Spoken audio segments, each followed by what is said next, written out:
As a competitive gamer, your brain is hands down one of the most important assets that you have. Your cognitive ability, your ability to outplay opponents, to think fast, think quickly, think on your feet, to be able to outplay opponents, to be able to make executive decisions quickly. All of this is very, very, very important for competitive gaming. What's up, dreamers? Welcome to Drive and Environment. And today I want to talk about your brain and preserving it and why it is so important to keep your brain healthy and how to do so. A little bit of tips and tricks on how to do that. Your brain, your cognition is probably one of the things you use the most in gaming. Like, just think about it. FPS, MOBA, whatever game type you play, you have to constantly think about where your opponents are. You have to think about what move you want to make next. You have to think on the fly. If something happens you didn't expect, you have to think how to counter that immediately. You need to make executive decisions. You need to concrete these decisions quickly and know that you are making the best decision you could have possibly made at that moment. And all of this ties into your brain, your cognitive ability.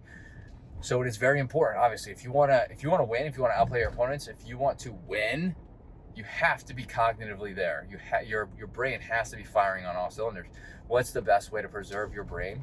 You might think this is cliche, you might not believe it, but sleep is 100% the best thing that you can do for your brain.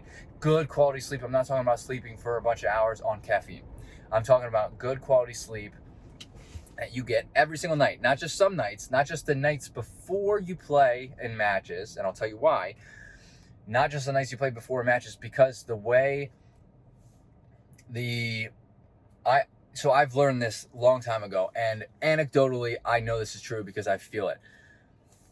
The way that your body works is if you get poor sleep on Thursday night, Friday you might not feel it, but Saturday you will. So it's a day late.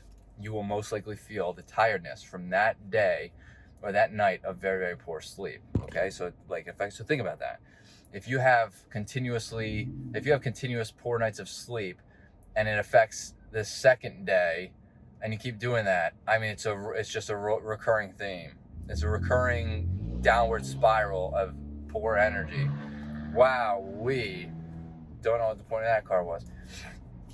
So getting good sleep every single night is really the only way to combat that, because you can't just throw in one good night of sleep and expect your energy levels and your cognition to be good at some point. I mean, it's very, very hard. You may be able to do that, but that would be incredibly difficult to predict and to kind of get perfect. So there's that. Another thing is, so sleep is one. Your nutrition, what you put in your body, what you drink, like what you put in your body through food and drink is 100% going to impact your cognition. You get that lethargic feeling sometimes from eating too much. I'm sure everybody's experienced this, from overeating. Guilty, I do this still all the time.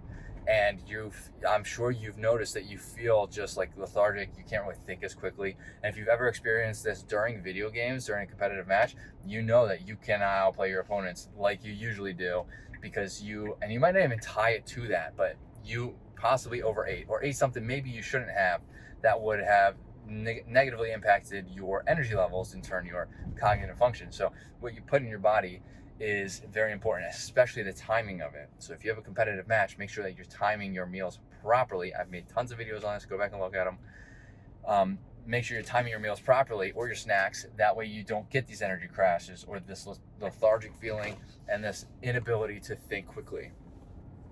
Okay, so there's all of that.